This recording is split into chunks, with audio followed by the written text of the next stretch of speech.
stereokimia ya, khususnya stereokimia organik.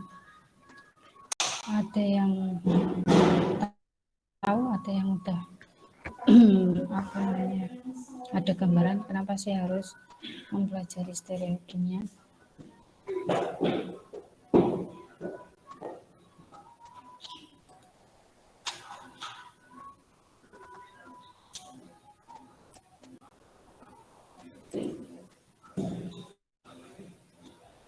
Struktur, mempelajari mengenai struktur ibu dari suatu reaksi. Stereokimia ya, Iya. suatu reaksi. Apalagi terima kasih ya Mas Krisna. Yang lain ada lagi, kenapa kita harus mempelajari stereokimia? Apa sih stereokimia?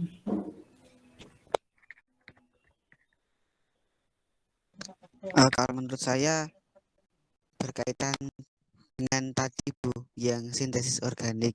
Jadi salah satunya kan kita harus mempelajari stereokimia. Begitu Bu, kurang salah satunya mungkin itu Bu. Iya, terima kasih Mas Iqbal. Bagus ya. Ya, memang erat kaitannya dengan sintesis senyawa organik. Stereokimia itu sangat diperlukan dalam sintesis senyawa organik. Bagus. Oke. Yang lain ada pendapat lain?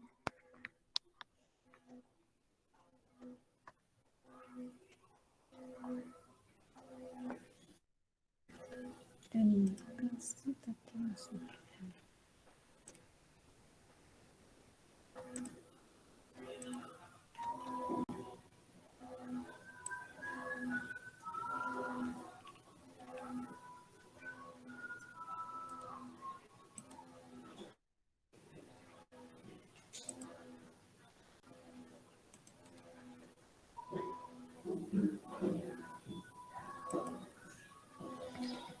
Ini kalau stereokimia yang ikut hanya 26 ya. Mbak Tarisa enggak ada, baru 25. Kalau yang sintesis ada 26. Mbak Indah. Itu di kelas, ikut harusnya kelas B mungkin Bu. Harusnya kelas B ya. Enggak apa-apa. Oke. Jadi ya tadi udah dijawab sama Mas Krisna sama Mas Iqbal ya. Jadi kenapa kita harus belajar stereokimia? Salah satunya itu yaitu penting untuk kita sintesis senyawa organik, itu sangat penting, faktor stereokimia. Nah, apa sih stereokimia itu sendiri? Pasti udah dipelajari ya di kimia organik dasar ya. Nah, ini saya mau merefresh kembali ya. Merefresh kembali yang kalian dapatkan di mata kuliah kimia organik dasar ya. Di situ kan ada materi stereokimia. Oke, saya udah pada mengisi presensi? Sudah Ibu. Nggak ada kesulitan kan ya? Nggak ada Bu. Oke, berarti sudah lancar. Oke, ini saya mau refresh kembali untuk pengetahuan apa sih ya yang dinamakan apa sih itu stereokimia organik. Saya mau dengar pendapatnya dari Mbak Titin.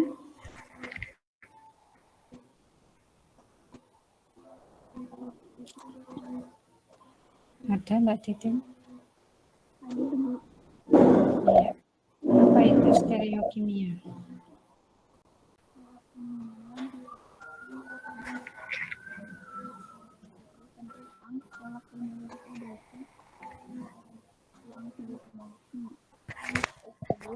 atom dalam sebuah molekul ditata dalam ruangan relatif.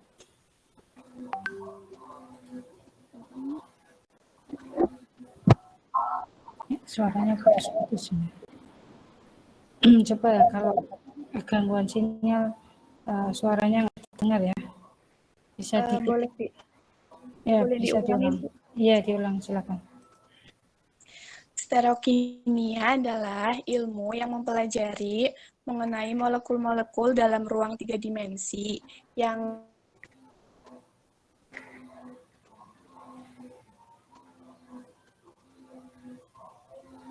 yang apa ini? Mempelajari tentang atom-atom dalam sebuah molekul yang ditata dalam ruangan.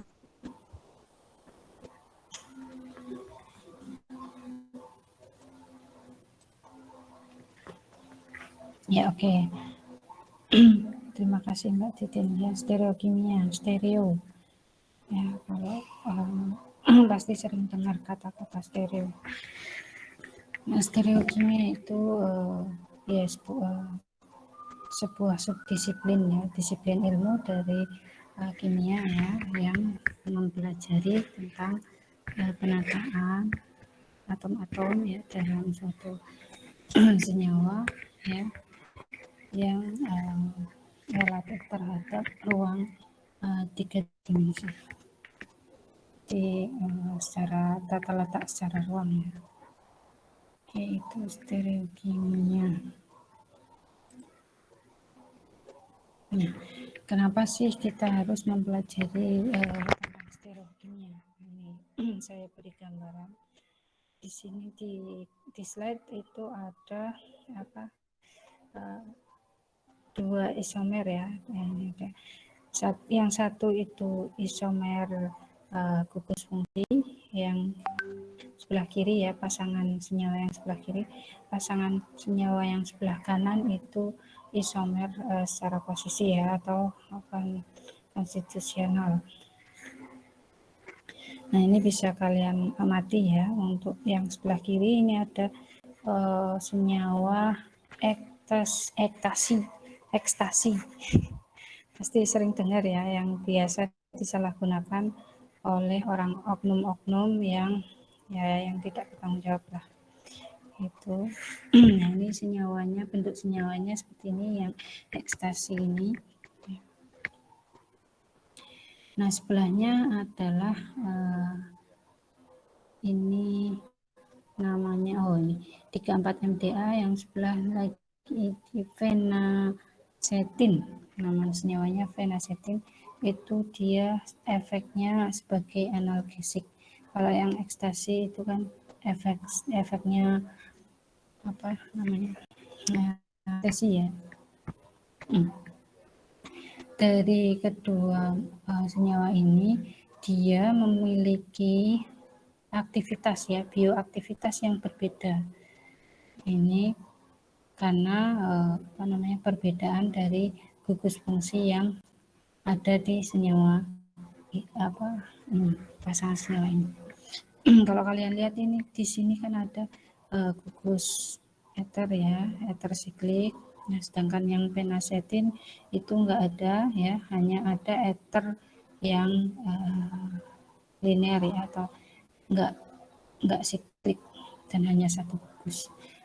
Sama-sama mempunyai aromatik ya. Nah, yang 34-MDA ini ada gugus amin ya. Di sini kalau yang di fenacetin itu ada gugus keton. Nah, ini berbeda gugus, maka berbeda pula bioaktivitasnya. Nah, sekarang yang sebelah kanan ini ada dua senyawa yang mirip ya, sama secara rumus empiris, rumus empirisnya sama, rumus molekulnya sama, tapi hanya berbeda di tata letaknya ya, susunan atom-atomnya berbeda. Nah, ini yang disebut stereo yang kita pelajari ya, stereokimia. Dari senyawa yang ini, yang mepiridin itu dia mempunyai bioaktivitas analgesik, sedangkan yang sebelahnya yang pasangan isomernya itu dia tidak mempunyai bioaktivitas ya. Padahal kalau dituliskan rumus molekulnya sama ya. Jumlah atomnya sama.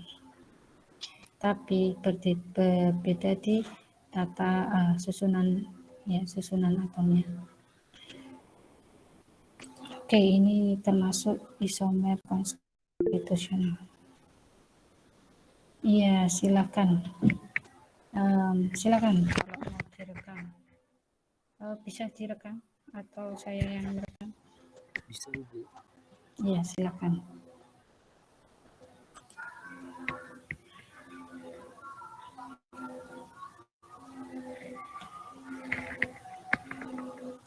Oke, lanjut ya. Nah, ini masih tentang bioaktivitas. Pentingnya stereokimia dalam hal bioaktivitas senyawa. Ini di sini ada dua struktur senyawa ya. Yang sebelah kiri itu S plus ketamin, yang sebelah kanan itu R minus ketamin.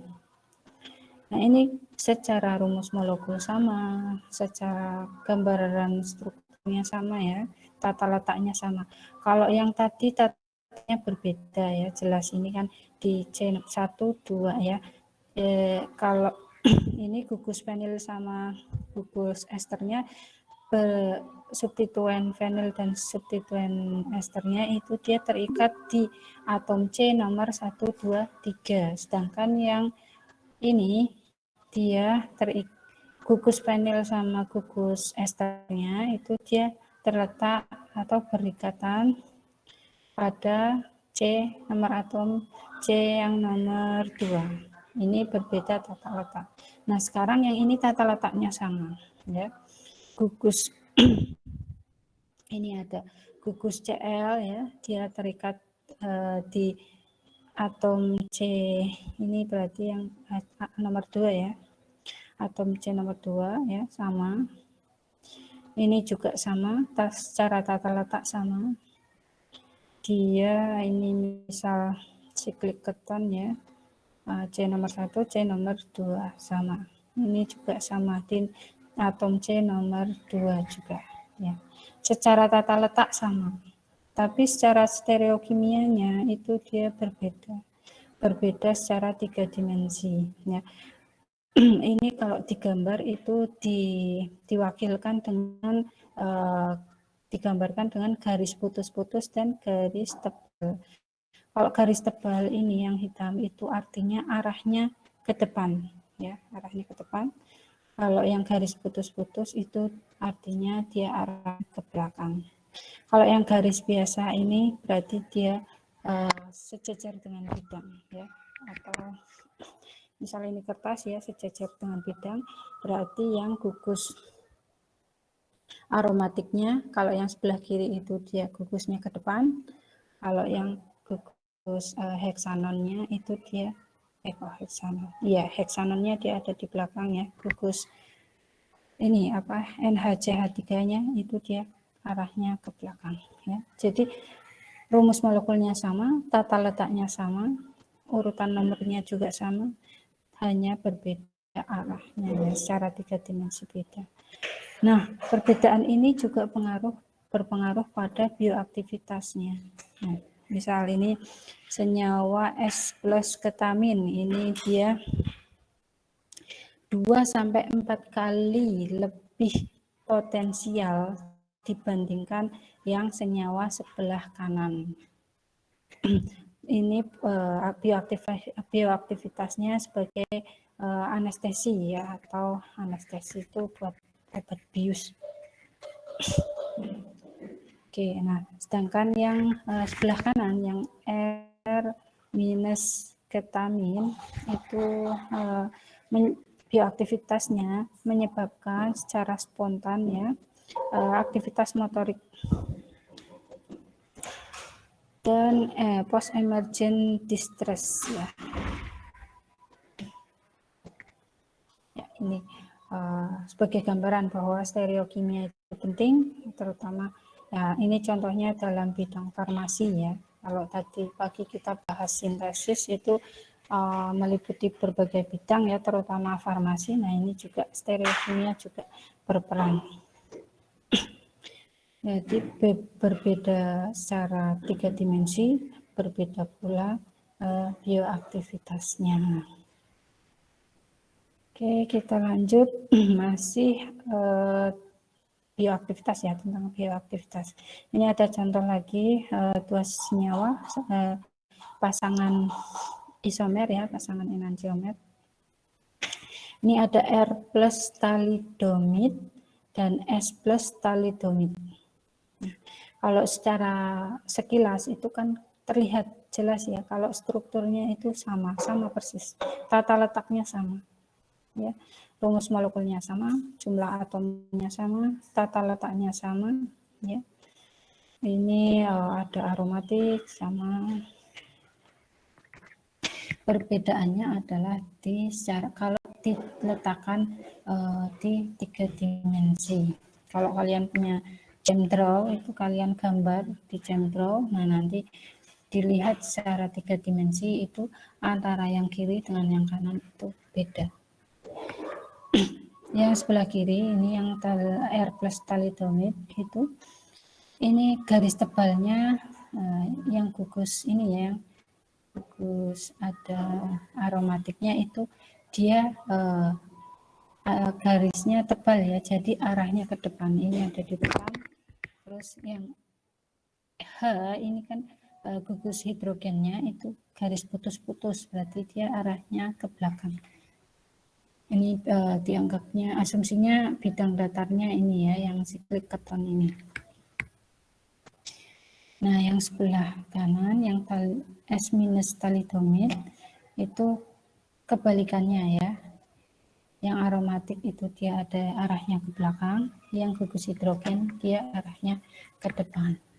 Nah, itu secara stereokimia itu bioaktifnya berbeda, bioaktivitasnya berbeda. Untuk yang R plus talidomid dia aktivitasnya efek sedatif ya, sedatif dan hipnotik atau hipnotis ya, hampir sama dengan anestesi. Nah, sedangkan yang sebelah kanan itu efeknya dia teratogen. Nah, itulah pentingnya kita mengerti tentang stereokimia. Oke. Nah, dulu di kimia organik dasar kan sudah dipelajari ya tentang ada subbab stereokimia kalau nggak salah. Nah, itu kan ada diajarkan tentang tata nama ya. Ya. Iya, Bu. Iya, Bu. Ya. Oke, jadi tidak perlu saya jelaskan lagi. Jadi ada kenapa namanya R, kenapa plus ya, itu sudah tahu ya. Oke, nah selanjutnya ada stereoisomer dan ada konformer. Apa itu stereoisomer? Ayo refresh kembali. Stereoisomer. Mohon izin menjawab, Ibu. Iya, Mas Krisna. Senyawa berlainan yang mempunyai strukturnya sama, berbeda dalam hal penataan atom-atom dalam ruangannya, Ibu. Berbeda penataan secara 3 dimensi, tata ruang. Iya, Ibu.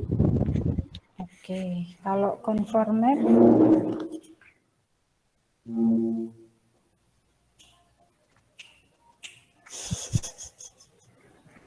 pekel ya juga terus. Ya, oke. Terima kasih Mas Krisna. Sekarang konformer, siapa yang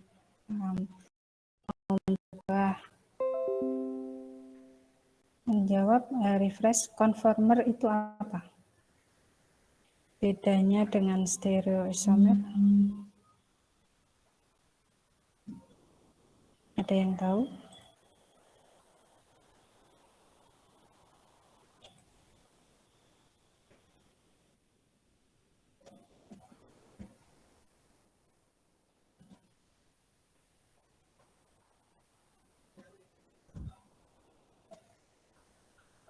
Ibu, izin menjawab.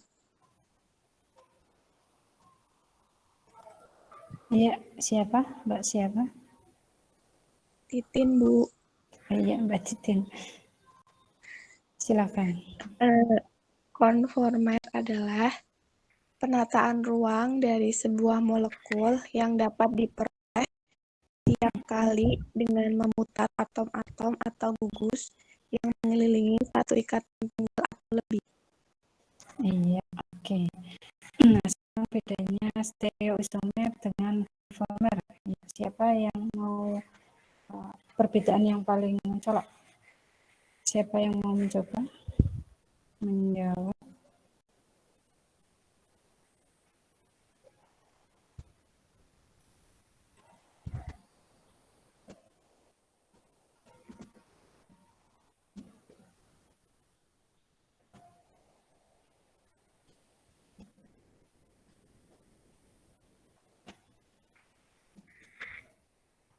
Terima kasih ya Mbak Titin tadi. Mbak Titin. Tidak ada yang tahu perbedaan yang sangat penting dari stereoisomer dengan conformer.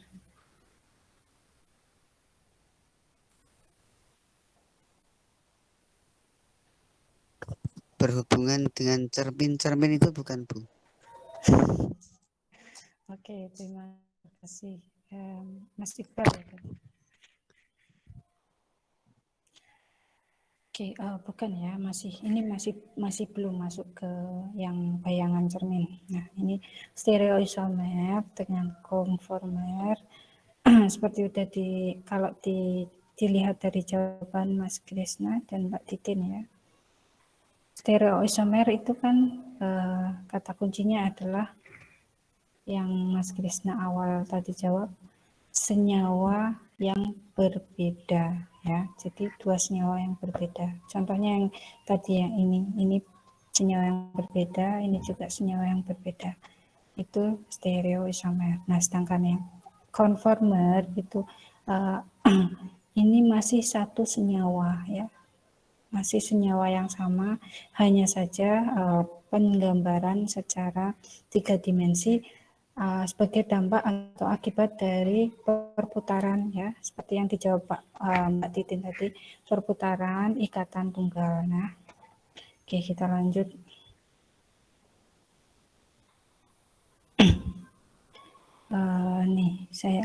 Ini konformasi atau konformer itu adalah bentuk dari molekul yang disebabkan karena adanya rotasi bebas ya atau di antara ikatan tunggal ya. Contohnya ini senyawa ini ya.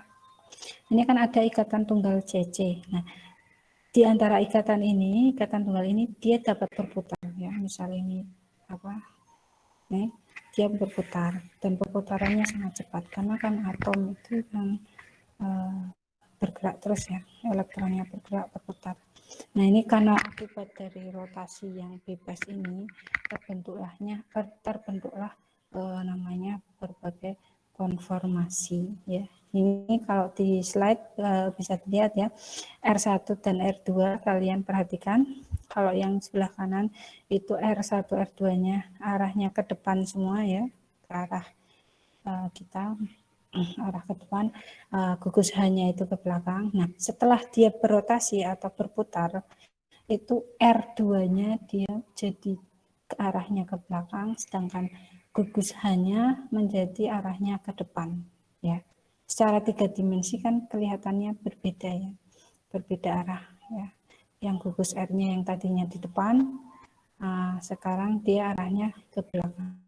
Tapi antara kiri dan kanan ini masih satu senyawa yang sama ya. Jadi itu bedanya. Kalau stereoisomer itu senyawa yang berbeda ya. Kalau konformasi itu dia masih senyawa yang sama, hanya saja dia ada perbedaan penggambaran secara 3 dimensi akibat dari rotasi ikatan tunggal. Oke. Sampai di sini bisa dipahami untuk stereoisomer dengan konformer. Ya. Bisa, Ibu. Oke, lanjut ya. Nah, ini ringkasannya. Stereokimia itu ada stereokimia statik, ada stereokimia dinamik. Ya, kalau statik itu mempelajari susunan atom atau gugus dari molekul dalam ruang 3 dimensi. Nah, sedangkan kalau stereokimia dinamik itu mempelajari susunan molekul yang terjadi karena reaksi kimia. Ya. Jadi pasca reaksi, setelah direaksikan terbentuklah terbentuk produk ya, misal kita mensintesis senyawa terus dihasilkan produk, ternyata produknya itu mempunyai bentuk stereokimia yang khas ya, itu dia masuknya stereokimia dinamik ya, bentuknya itu terjadi karena hasil dari reaksi kimia. Oke, nah kalau tadi pagi dalam mata kuliah sintesis itu yang harus dikuasai ya, wajib dikuasai, di luar kepala itu ada reaksi-reaksi organik, pengetahuan tentang jenis molekul organik ya. Nah kalau di stereokimia juga kita harus di luar kepala, pengetahuan tentang basicnya itu harus di luar kepala, yaitu yang harus kalian kuasai. Yang pertama ada rumus empiris, kalian juga harus sudah di luar kepala dalam menentukan rumus empiris dan rumus molekul itu. Terus struktur ya, struktur senyawa itu juga. Nah, konfigurasi kayak tadi itu juga harus kita kuasai nanti di stereokimia. Konfigurasi, konformasi, dan proyeksi molekul. Bagaimana kita menggambarkan ini? Kalau struktur itu kan tata letaknya ya. Kalau konfigurasi itu secara 3 dimensi itu R atau S-nya itu nanti sepertinya udah dipelajari ya di kimia organik dasar.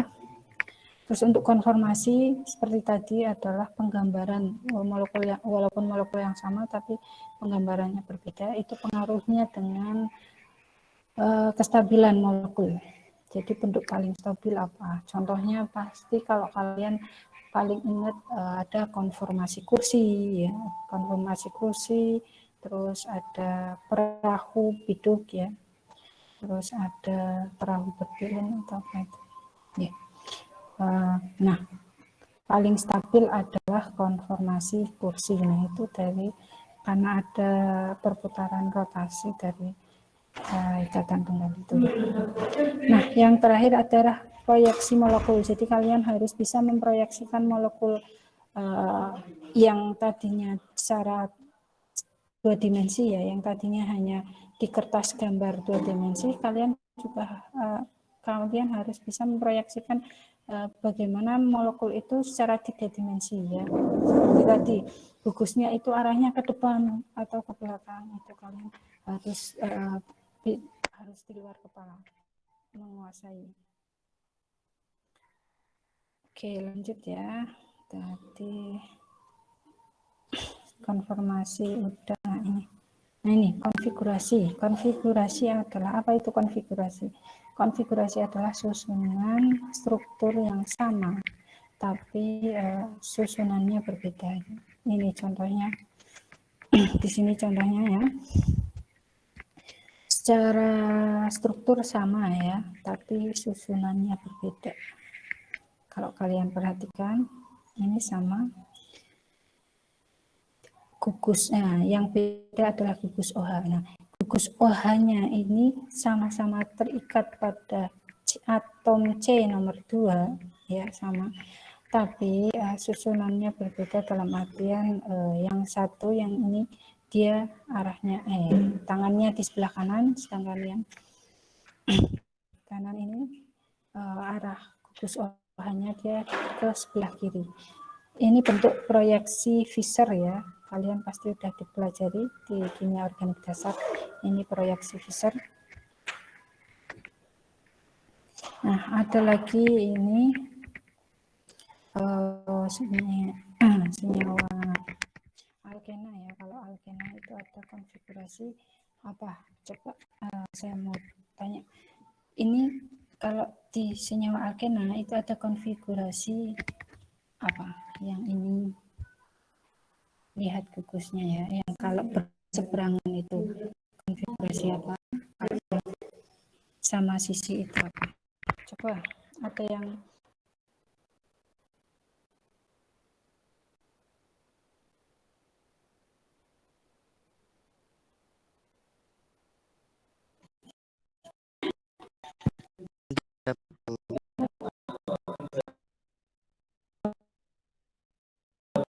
siapa tuh ini? Oke, Mbak Nisa. Kalau yang bergabungan itu kan kalau Sama sisi itu bukan sekali. Terima kasih Mbak Nisa. Ya, konfigurasi pada senyawa alkena itu ada konfigurasi cis dan trans. Kalau yang trans itu gugus besarnya itu dia berseberangan ya pada sisi yang berbeda. Sedangkan yang cis itu gugus besarnya itu dia pada posisi yang pada sisi yang sama. Ini contohnya ya. Ini yang trans, ini yang cis. Karena gugus besarnya di C nomor 1 ini adalah OH ya, di C nomor 2 juga OH. Oke, nah inilah yang disebut isomer ya, pasangan ini isomer.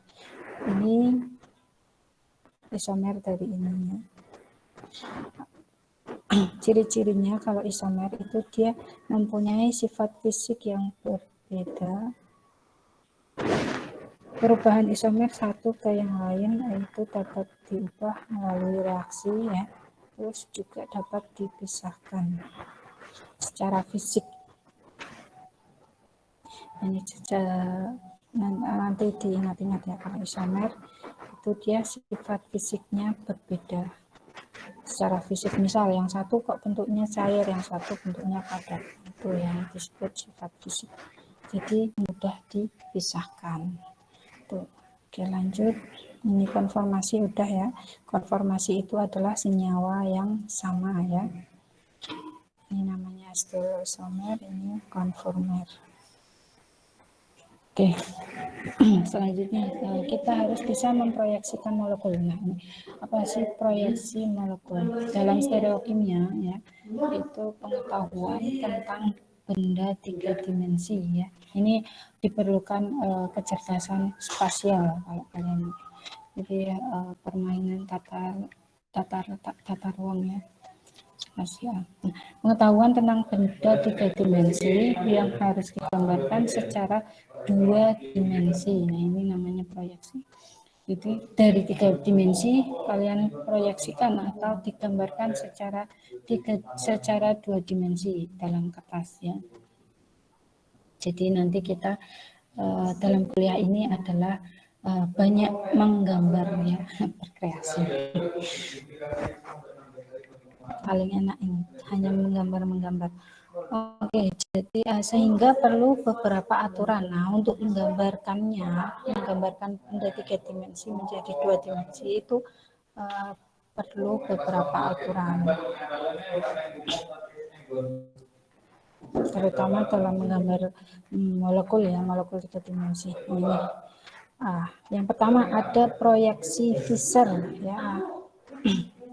Ini proyeksi Fischer, refresh lagi ya. Ini pasti udah pernah kalian dapat di kimia organik dasar ya. Nih, proyeksi Fischer aturannya, molekul itu digambarkan dengan tanda cross ya, silang set ya, saling tegak lurus. Untuk horizontal itu adalah atom atau gugus atom di muka bidang proyeksi. Ini yang horizontal itu adalah atom atau gugus atom. Nah, untuk yang vertikal itu adalah atom atau gugus atom yang terletak pada belakang bidang proyeksi. Jadi kalau yang horizontal itu berarti arahnya ke depan ya, di muka bidang. Misal bidang kalau ke depan berarti kan ke depan kalian ya, ke arah kalian. Jadi kalau yang horizontal itu ke arah kalian ya, ke depan. Kalau yang vertikal dia arahnya ke belakang. Itu aturannya. Nah, untuk C yang teratas, C yang teratas adalah C yang lebih teroksidasi. Jadi ada aturannya untuk menggambarkan proyeksi besar. Atom C yang ditaruh di atas, paling atas, itu adalah atom C yang lebih teroksidasi. Ya. Maksudnya ya, mungkin maksudnya lebih teroksidasi adalah karena dia yang paling besar gugusnya ya. Misal ada contohnya inilah, ini contohnya C yang paling atas adalah C yang lebih teroksidasi. COOH asam karboksilat kan lebih teroksidasi dibandingkan alkohol, apalagi metil. Misal ada COOH asam karboksilat dengan aldehid, mana yang lebih teroksidasi, mana yang di atas, mana yang diletakkan di atas. Coba ada yang mau berpendapat apabila di sini ada gugus asam karboksilat, ada gugus aldehid ya, C aldehid dan C asam karboksilat, mana yang lebih teroksidasi, mana yang akan ditaruh di atas. Ada yang mau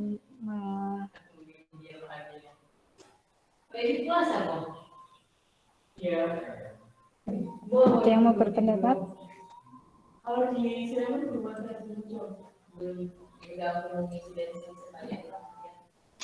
Asam karboksilat dengan aldehid mana yang lebih teroksidasi? Asam karboksilat bukan? Oke, terima kasih Mbak Nisbah. Ya, jadi yang lebih teroksidasi antara asam karboksilat dengan aldehid itu adalah asam karboksilat. Ya, ciri khasnya ya gugus O-nya lebih banyak, ya lebih banyak asam karboksilat. Asam karboksilat gugus O-nya ada 2, aldehid gugus O-nya ataupun O-nya hanya 1. Kalau kalian sudah mempelajari mekanisme reaksi kimia organik, ada reaksi oksidasi itu mana yang lebih teroksidasi, dari alkohol dioksidasi menjadi apa, dari aldehid dioksidasi menjadi apa. Oke, itu ya tadi aturannya adalah digambarkan dengan tanda cross ya, atau saling garis tegak lurus. Horizontal itu untuk arah yang ke depan, vertikal itu adalah arah yang ke belakang. Nah, atom C yang ditaruh di atas itu adalah atom C yang paling teroksidasi, yang lebih teroksidasi.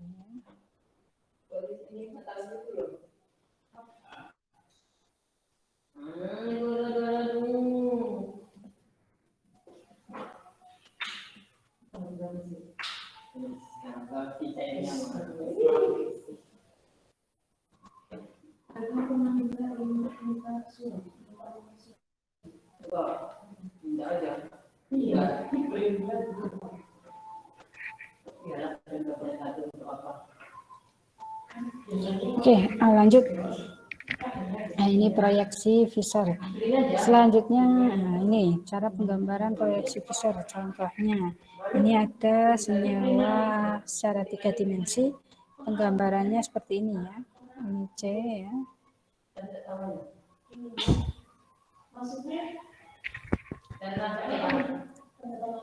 Ini cara menggambarnya. Yang ini salah karena gugus asam karboksilat yang paling teroksidasi ini ditaruh di bawah, ini salah ya, harusnya ditaruh yang di atas.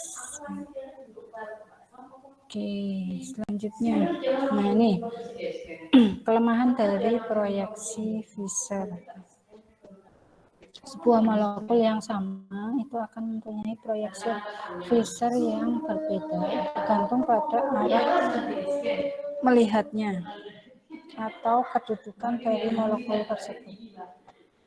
Nah, ini merupakan kelemahan dari proyeksi Fischer ya. Padahal molekulnya itu sama. Molekul yang sama. Tapi ketika diproyeksikan secara Fischer itu bisa jadi bentuknya, gambar proyeksinya itu berbeda. Nah, ini bisa dipengaruhi oleh arah kita melihat dan atau kedudukan dari molekul tersebut. Nah, tadi kan karena tiga dimensi kan ada hubungannya dengan tata ruang. Nah, ini contohnya ya, ini adalah contoh senyawa. Ini misal atom C mengikat 4 gugus berbeda. Ini digambarkan secara proyeksi Fischer atau molekul yang sama ya. Ini yang paling atas adalah yang teroksidasi, yang paling lebih oksidasi masih sama ya, masih mengikuti proyeksi Fischer. Tetapi kan ini untuk yang horizontal tidak, aturannya hanya arah ke depan atau ke belakang. Ini bisa D sebelah kiri, B sebelah kanan, C sebelah bawah. Bisa juga C yang sebelah kiri, B sebelah kanan, D ada di posisi bawah. Dan kemungkinan yang lain. Kemungkinan tadi ada 24 proyeksi. Oh, ini faktanya ya yang sudah diteliti itu pada pasangan enantiomer itu pasangan enantiomer kan ada berarti 2 molekul. 2 molekul ini dia mempunyai, ketika digambarkan proyeksi Fischer ya, dari berbagai sudut pandang ya, dari mungkin dari bawah dilihat atau di atas ini, itu ada 24 proyeksi. Nah, inilah kelemahan dari proyeksi Fischer. Satu molekul aja itu proyeksinya bisa ada banyak, ada bermacam-macam. Oke, lanjut ya. Nah, sekarang dari banyak proyeksi itu, proyeksi mana yang menggambarkan senyawa yang sama? Ya, bila substituennya sama. Misalnya proyeksi 1 diperoleh dengan memutar proyeksi 2 180 derajat pada bidang kertas. Nah, ini contohnya ini senyawa 1 ya, proyeksi A di atas, B di bawah, C kiri, dan B di kanan. Ketika diputar 180 derajat, ya berarti diputar 180 derajat, jadilah proyeksi yang kedua. Nah, kalau ketika diputar ini hasilnya sama ya, ini antara 1 dan 2, misal yang senyawa 1 diputar 180 derajat terus diperoleh sama dengan senyawa 2, berarti 1 dan 2 adalah senyawa sama. Itu cara membedakan apakah ini proyeksi dari satu molekul atau proyeksi dari 2 molekul yang berbeda ya. Caranya mudah, yaitu dengan memutar 180 derajat. Kalau ketika diputar 180 derajat ternyata hasilnya beda, misal ya proyeksi 1 diputar 180 derajat ternyata hasilnya yang B itu ada di sebelah kanan, sedangkan yang senyawa 2 itu ada di sebelah kiri. Berarti itu proyeksi dari senyawa yang berbeda, 2 molekul senyawa yang berbeda. Oke, kita lanjut. Nah, ini untuk senyawa yang berbeda atau sebutannya, istilahnya adalah enantiomer. Proyeksi ini merupakan proyeksi dari senyawa berbeda apabila proyeksi 1 diperoleh dengan memutar proyeksi 2 90 derajat pada bidang kertas. Misal ya, senyawa 1, senyawa 2 ini adalah pasangan enantiomer. Nah, senyawa 1 proyeksi 1 itu ketika diputar 90 derajat ya, 90 derajat ternyata sama dengan proyeksi 2 berarti antara 1 dan 2 itu adalah enantiomer, ya, pasangan enantiomer. 2 molekul yang berbeda, ya, dan merupakan pasangan enantiomer. Oke, sampai di sini bisa dipahami untuk proyeksi Fischer dan ini kelemahannya terutama. Paham Ibu. Sudah, Bu. Oke, bisa dipahami ya.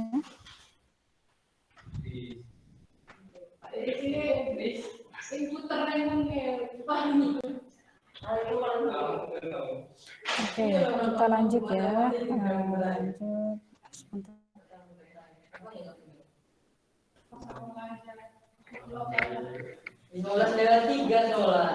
Oke, lanjut. Tadi ya. Nah, ini kalau substituennya sama ya, ini kasus yang substituennya sama. Nah, sekarang bila urutan substituennya tidak sama. Untuk senyawa yang sama, untuk membuktikan bahwa itu senyawa yang sama, itu caranya adalah proyeksi 1 diperoleh dengan menukar gugus pada proyeksi 2 sebanyak bilangan genap, ya, ini begini. Misal ini proyeksi 1 ya, A, B, C, D, berlawanan arah jarum jam. Nah, untuk substituen A dan C, A dan C ditukar. Yang tadinya A-nya di bawah ditukar jadi A-nya di atas, C-nya jadi di bawah. Nah, selanjutnya yang C dan D ditukar. Ya, hasilnya jadi ini yang C dan D ini ya, yang ini C dan D.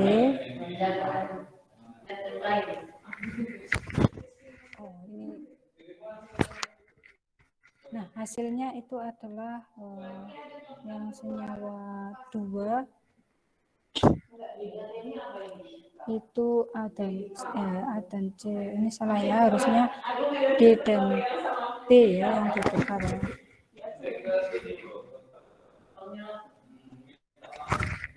Itu ketika ditukar 2 kali itu dia hasilnya sama. Oke, selanjutnya untuk senyawa yang merupakan enantiomer. Bila proyeksi 1 diperoleh dengan menukar gugus pada proyeksi 2 sebanyak bilangan benzil, ya, berarti 3 kali tukar. A, D, A dan D ditukar, terus B dan C ditukar, B dan C ya, C-nya ada di sini, terus B dan D ditukar, B dan D, B-nya jadi di atas ya, B-nya jadi di sebelah kanan, D-nya ada di sebelah bawah. Nah, ini 3 kali penukaran. Ya, itu ya, 3 kali ditukar gugusnya, substituennya itu kalau hasilnya senyawa 2 itu berarti senyawa 1 dan 2 itu adalah pasangan enantiomer. Itu proyeksi Fischer.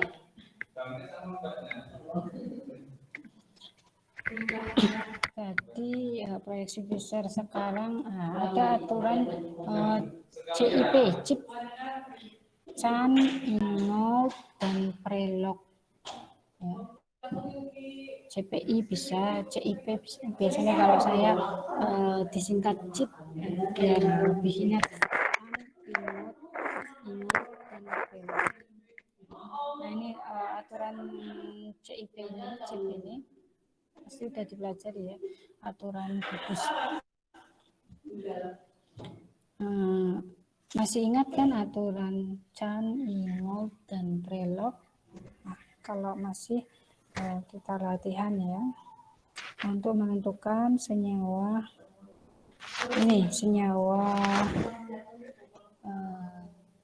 ini kan ada pasangan senyawa. Kalian yang atas, ini pasangan yang atas, keempat gugusnya sama ya.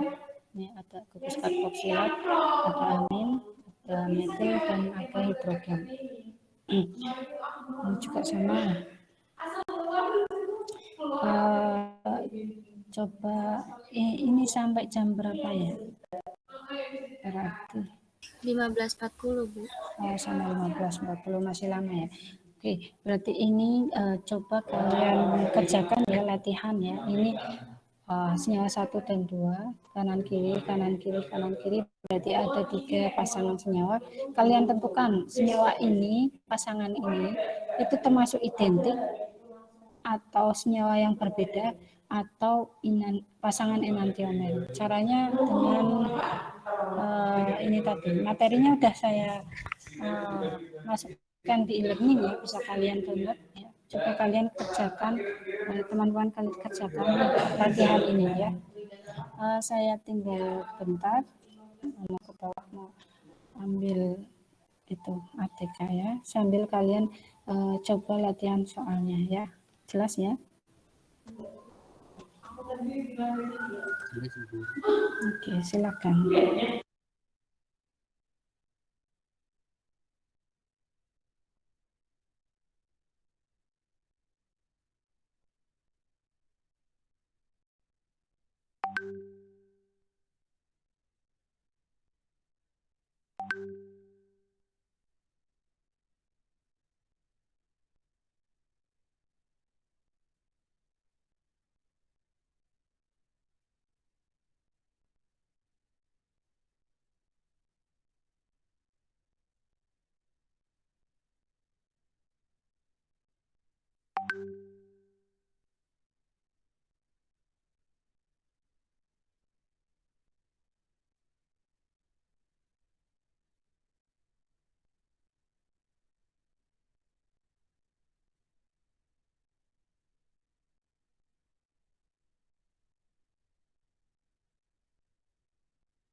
Senang banget, Pak.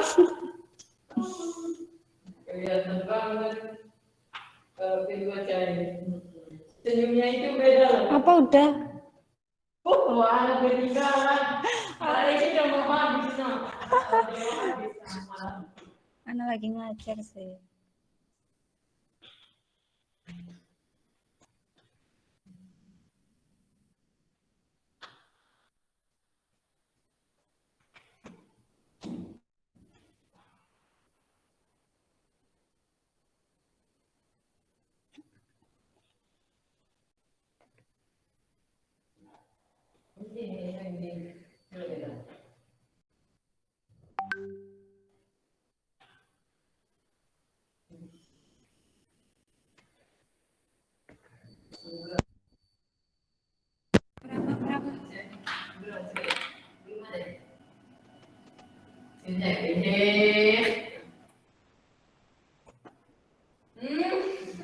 Kalau udah AA harga jabatannya beda, Pak. Beda sama Teteh. Kalau udah AA beda jabatannya sama Teteh. Udah sore.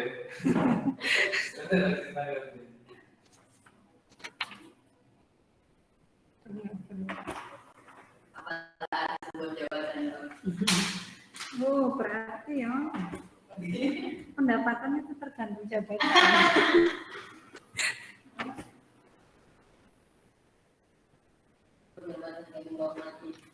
Iya. Emang yang dihormati jabatan apa?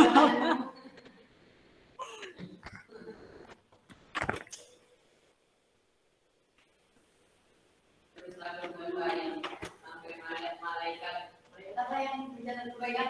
Rokib. Sampai malaikat Robi kehabisan kertas. Emang pakai kertas. Oh iya.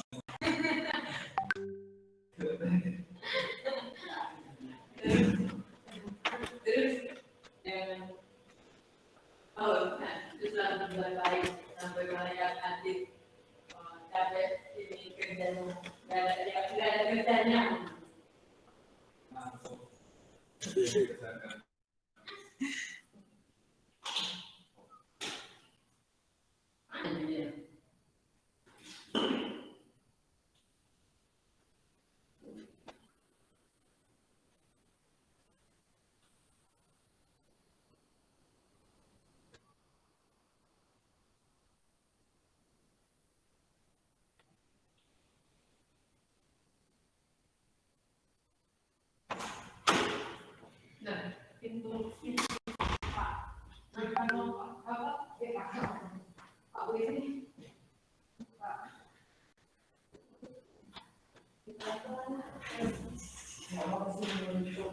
Nah, emang kenapa? Enggak apa-apa. Cuma takut aja nanti pas kita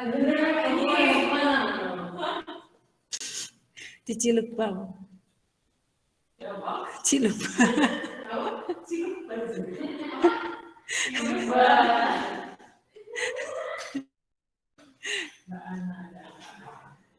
Ada.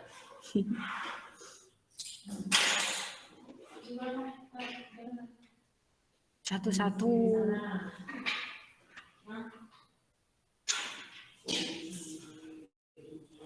Tapi kok udah cair gitu, hidup ada ya? Sibuk dengan itu sendiri-sendiri ya.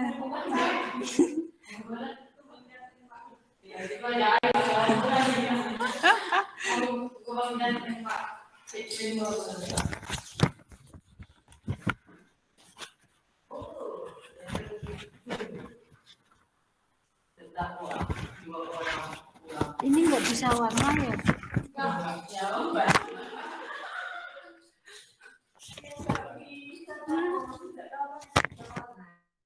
yang bisa warna mana?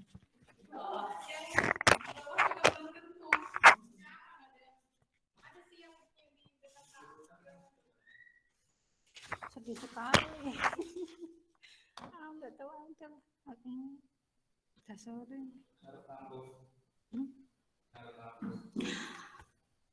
Ngeprint sendiri gitu. Mending tak print di rumah gratis.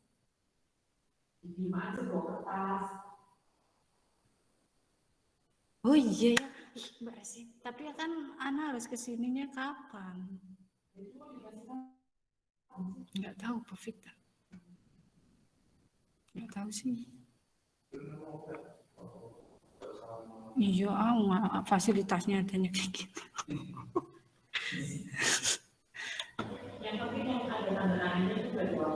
Nah, ada stempelnya nggak warna itunya. Gimana tuh? Kenapa harus di print ya?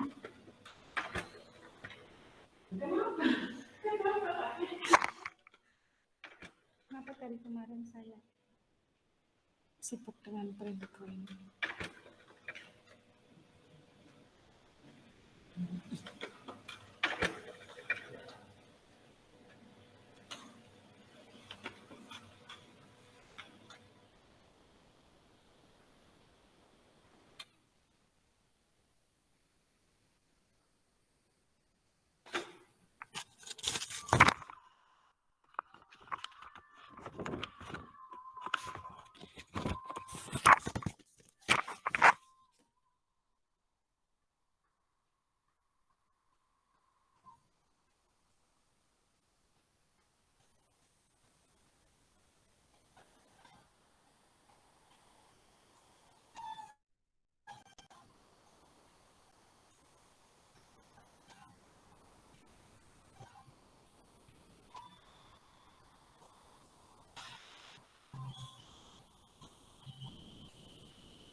Oke, udah ada yang selesai untuk latihannya.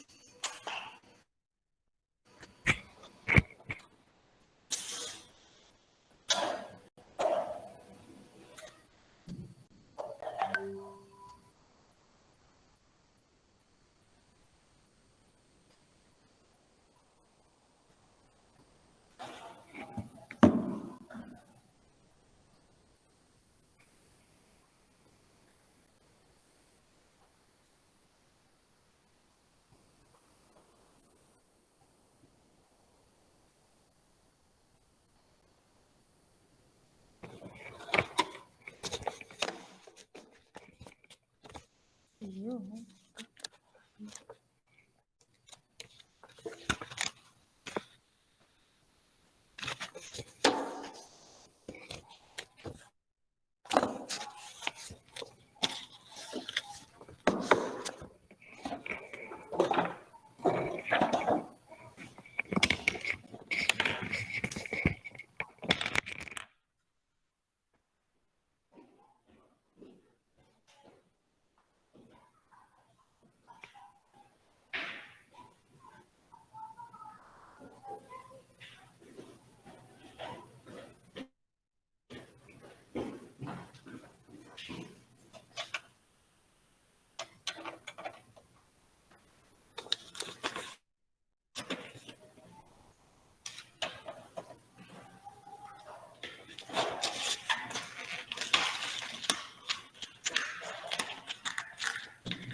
Kenapa?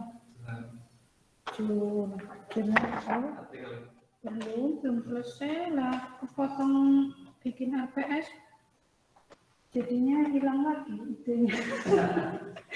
Pokoknya kalau ngerjain, iya masih lama, cuman kan perlu merefresh referensinya Pak. Referensinya kan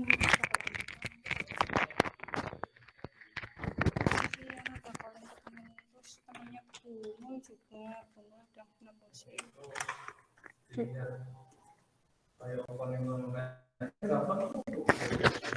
yang punya Bunul itu kan di UNES, Sinta 4, kemudian itu ada aturan-aturannya. Nggak tahu juga sih. Gampang itu maksudnya apa? Nah kalau temanku itu baru Kak ini kemarin katanya.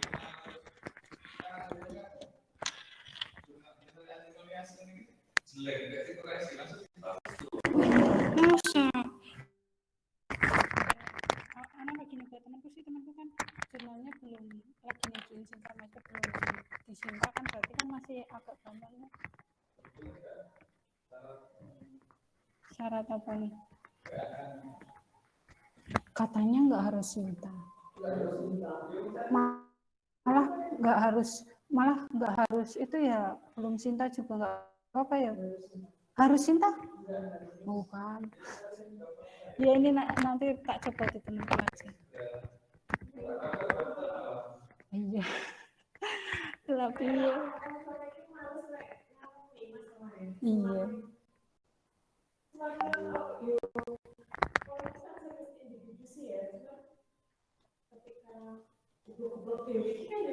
Iya, benar sih.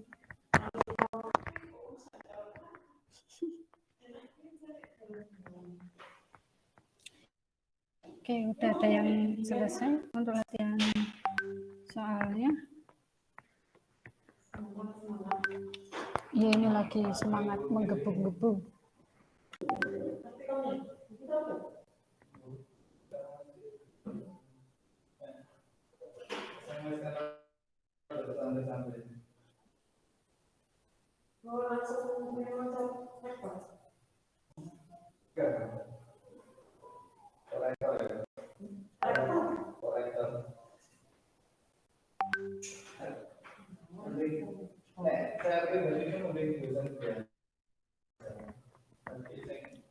Ini nggak ada yang itu, udah selesai.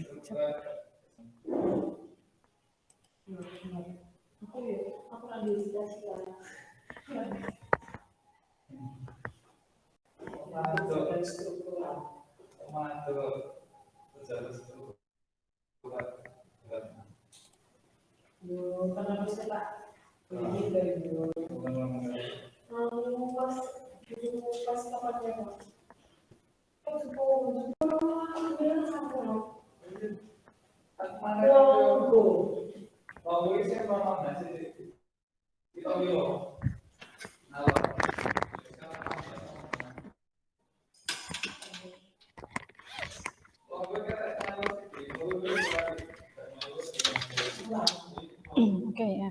Untuk latihan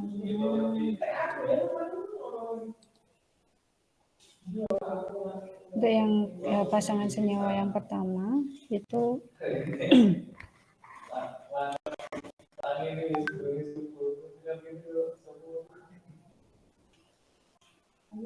mana nih, ada yang mau menjawab? Untuk pasangan yang pertama itu merupakan senyawa yang sama atau identik atau merupakan pasangan enantiomer? Identik itu Ya, Mbak Anissa. sama identik, Bu.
Oke, kita coba bahas yang pasangan pasangan senyawa yang pertama ya.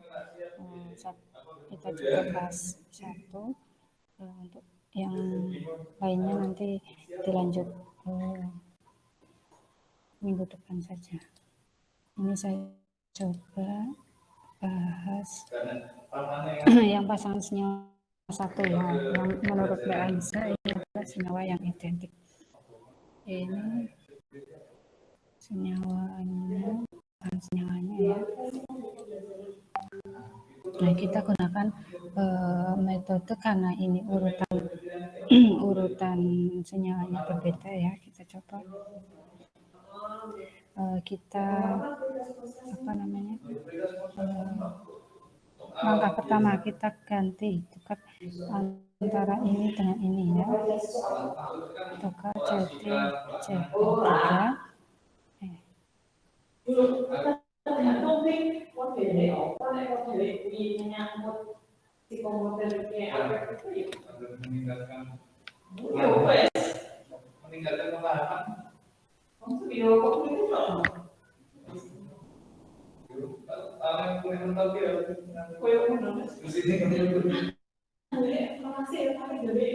ini hanya tetap ini jadi COOH. Ini tukar satu kali, terus selanjutnya kita tukar lagi satu kali yang gugus ini ya, H dengan H dengan COOH.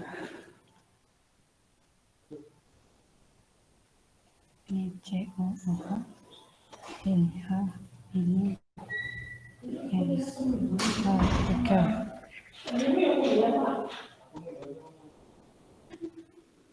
Ya, ini kalau diputar ke sini ya,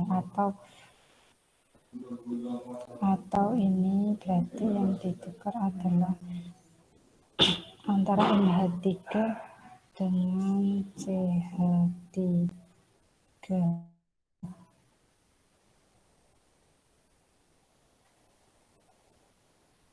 Oke, benar, ini adalah senyawa identik karena dua kali tukar ya, atau bilangan benar.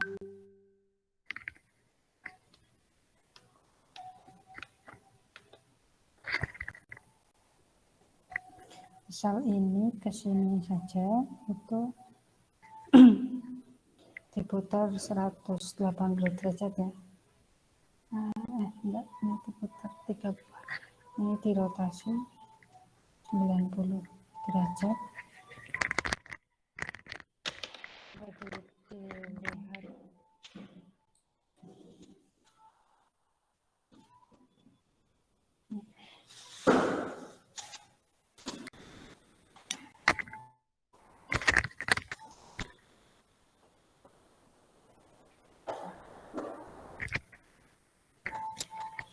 Oke, teman-teman yang lain ada pendapat yang berbeda enggak? Ini kan ketika kita analisis bersama ya, ini senyawa 1, ini senyawa 2 ya.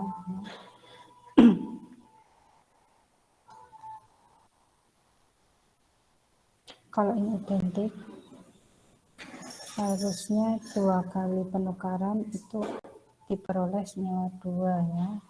Tapi sedangkan hasilnya itu adalah berbeda, bukan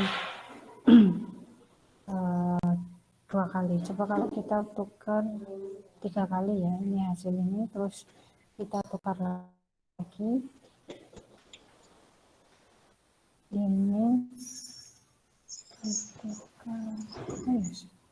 oh ya, ini sama ya, ini sama. Oke, berarti ini adalah senyawa yang identik.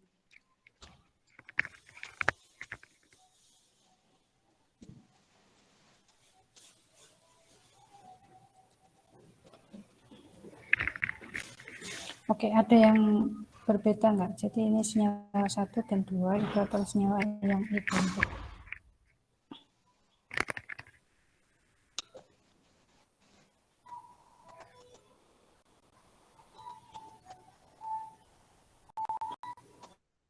Untuk sisanya senyawa pasangan senyawa yang sisanya itu masih ada 2 ya. Yang ada gugus aldehid dan asam karboksilat. Terus yang paling bawah itu pasangan senyawa ada gugus nitro ya. Itu kalian kerjakan nanti dikumpulkan ya, maksimal minggu depan di pertemuan ketiga nanti saya sediakan untuk tempat mengumpulkan di e-learning ya, di pertemuan ketiga. Di pertemuan kedua berarti. Oke, ada yang mau ditanyakan atau ada yang mau disampaikan? Ibu izin bertanya, Bu. Ya, silakan Mas Krisna. Ibu izin bertanya, Bu.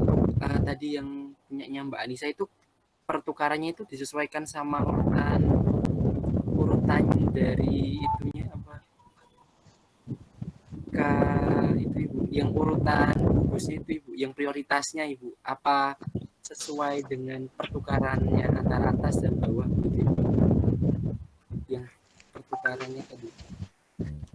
Oh, oke.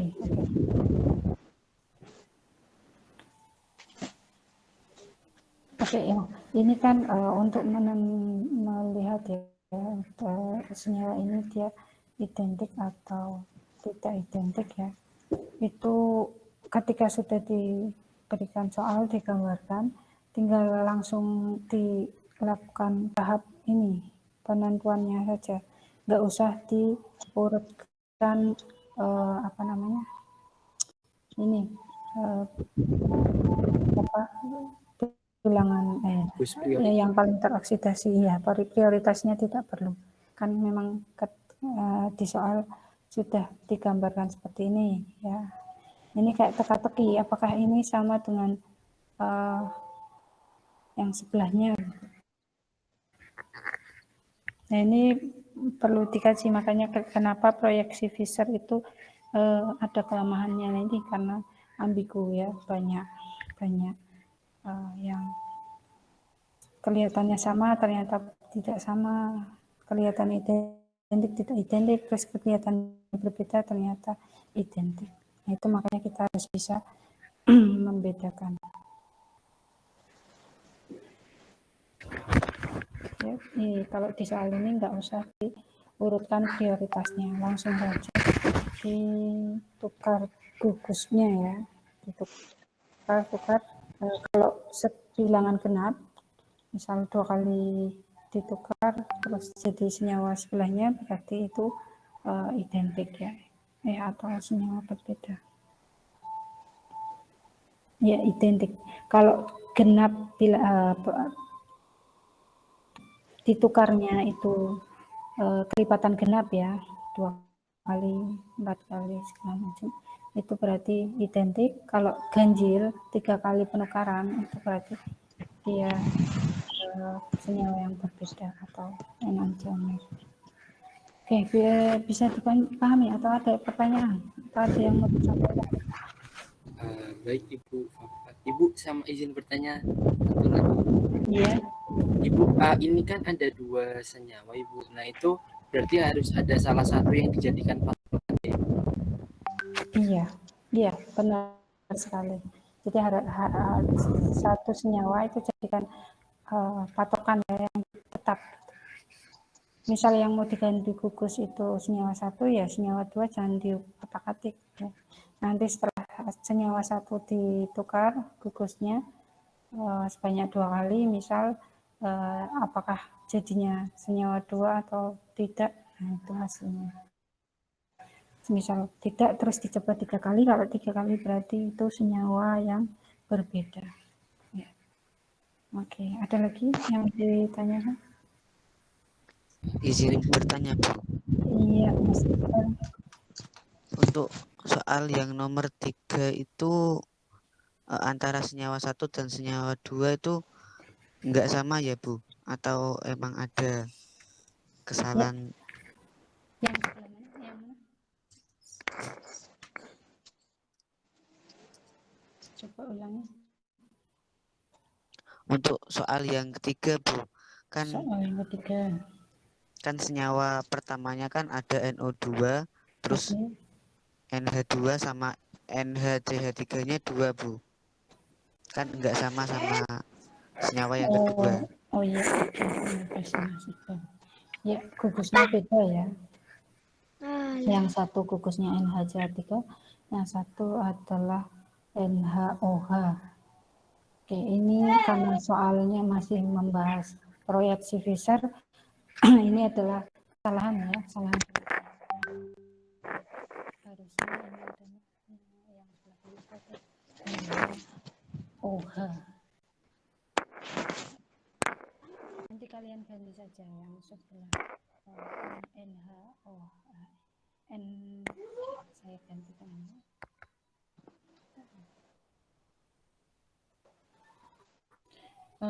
Kalian kalian ganti saja ya yang senyawa yang pasangan yang ketiga yang sebelah kiri itu gugus yang paling bawah ya, gugus yang paling bawah itu adalah gugus NHOH ya. Baik, Bu. Oke. Terima Terima kasih. kasih Mas Iqbal. Ya, ada lagi?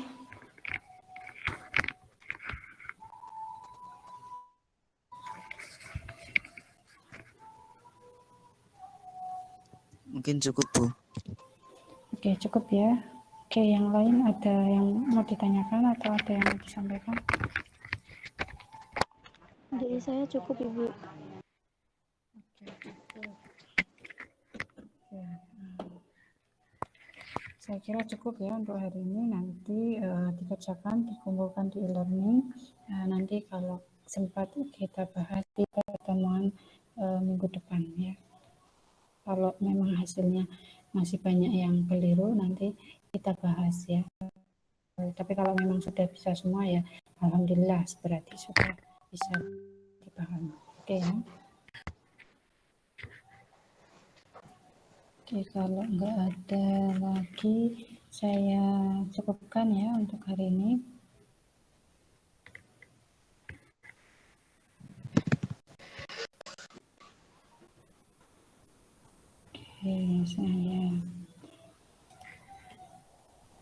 Oke, saya tutup ya untuk pertemuan hari ini.